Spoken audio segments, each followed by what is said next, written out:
with displays like this. It's not too hard to see why people. So yes, a round of applause. Let's welcome our players. Yay! Are you recording now? Yeah. Here we go.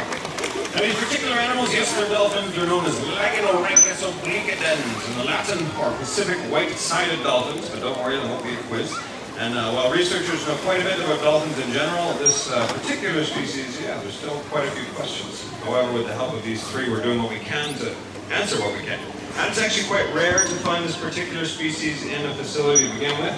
More commonly seen, more commonly known, are of course bottlenose dolphins. That ain't no bottlenose. They are much more torpedo-shaped, and they have that distinct coloration along the sides, and that's of course where you get the name, Pacific white-sided dolphin. That makes sense. And in terms of all species of dolphins put together, they're considered to be one of the most acrobatic.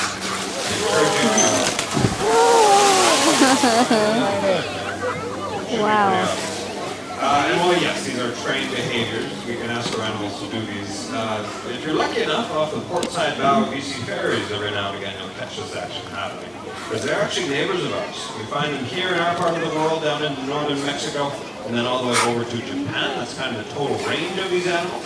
And yes, it's not uncommon to hear stories of these animals developing underneath the Iron Gate a couple weeks ago, or in Howe Sound, or towards Nanaimo. Yeah, we are very fortunate to have these animals as neighbors. However, it's not just our neighbors. Also, the species of dolphins from the ocean, even a couple of the rivers of the world, face quite a few dangers out there. And the animals that we have are no exception to that. But to tell us a little bit more about the personal stories of one, if not two, of the animals, change of pace. Ladies and gentlemen, the lovely Paula. Thank you, Alex. All three of our dolphins are considered rescued and rehabilitated animals. They were all found entangled in fishing nets off the coast of Japan. They were then taken to rehabilitation centers where they were deemed non-releasable. Now, luckily for us, they all found permanent homes here in the Wild Coast. Working with me today are Hannah and Helen. They have been here for several years and we've been able to build and maintain a strong relationship with them through training and regular checkups. Everything that we learned through their healthcare helps veterinarians and researchers to gain a better understanding of this mysterious species. In fact, every day that we work with them reveals more not only about their species, but also their individual personalities, which, believe it or not, are just as different as you and me. But most of all, Senator Hannah and Helen teach us that nets can pose serious threats to dolphins all over the world. Thank you, Paula. So yes, together with the animals and researchers, we're looking at the dangers that they face and trying to figure out, well, how can we help these remarkable neighbors of ours? And to do that, it's best to work off of basic knowledge of some sort. Do we know anything? Yes, yes we do. We know a few things. We know these animals travel together in groups, sometimes small groups, maybe 2 or 3 individuals, but sometimes as large as 2,000 or 3,000. And if you're going to be a dolphin researcher, you'll need a boat. You'll need a fast boat, because these animals can reach some fairly impressive speeds. And if you're wondering, well, how fast exactly? Well, here in Stanley Park, the speed limit for cars is 30, which, yes, if you're in a car going 30, that can seem like I'm not moving it off. This is really annoying.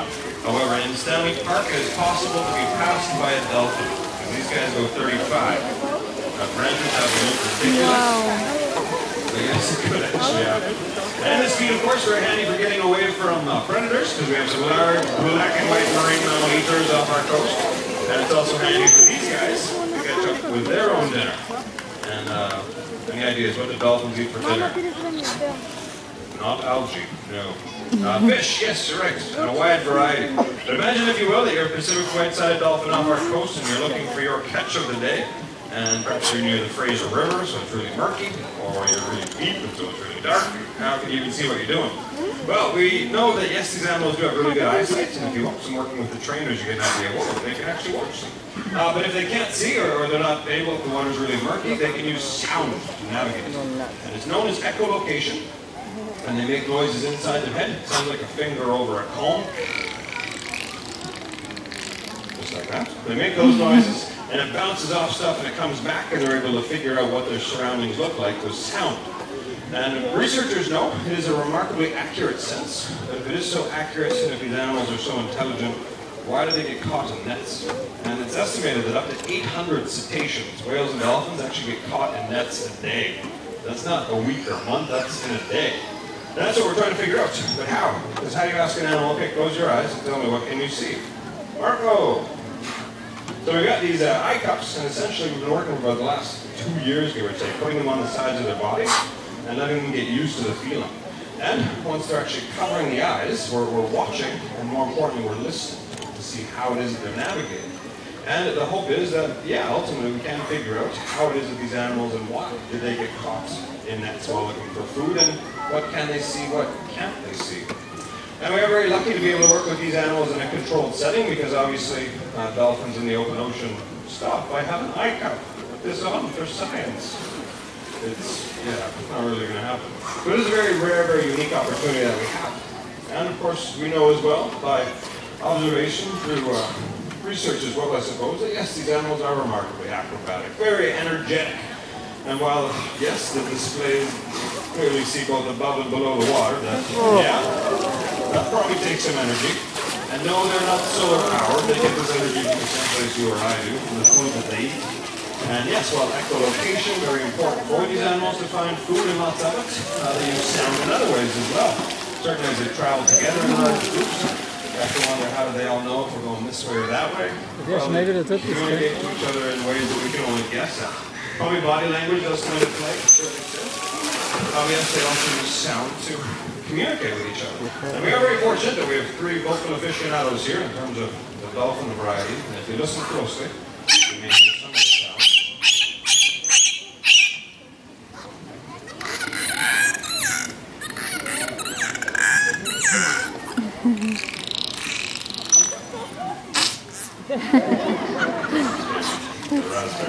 Round of applause for a raspberry.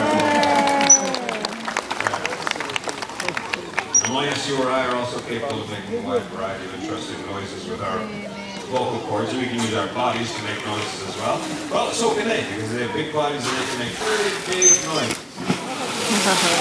And we think that dolphins use behaviors like these known as breaches as a way to sing dolphins in a surrounding area. Because yes, if you're underwater, you can hear that a long ways away. But something else you can hear underwater, and if you've ever gone snorkeling or scuba diving, you know that if there's a boat anywhere nearby, it makes an awful lot of noise underwater. But we know that these animals are not afraid of boats or the noises that they make, because a lot of these behaviors can be seen in and around boats. And some of the behaviors are even named after all these particular ones called bow riding. You obviously need a bow to ride on if you're going to bow ride. So, yeah, we know these animals are not afraid of boats, but how did the noise from boats affect their social dynamic is something we're aware of, but we don't know for sure. Because like lots of our marine neighbors, we'll figure out a few questions, and of course there's always other ones that pop up. But something we're dedicated to answering is how can we help these remarkable neighbors of ours? And certainly Spinnaker, Helen, and Hannah, they're living reminders of the fact that things like nets that are in the ocean can have some very real and very unfortunate circumstances. And in a lot of cases, these animals are not even the target of these nets. It's, of course, the fish that the nets are after for other animals that like to eat seafood.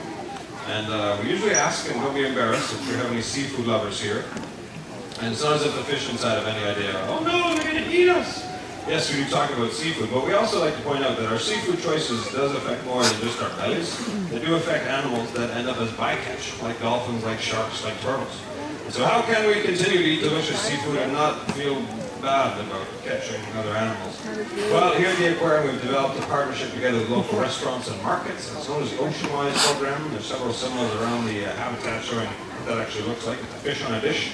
And yes, if you see that symbol, a lot of work has gone into trying to figure out how was this particular seafood item caught? Did it minimize the amount of bycatch? And yes, generally speaking, you see that symbol, yeah, a lot of work has gone into making sure that we're not catching dolphins. And what are the dolphins doing here now? Well, they are helping us ultimately how to help other dolphins out there, their wild counterparts. And so they are acting as ambassadors in that regard.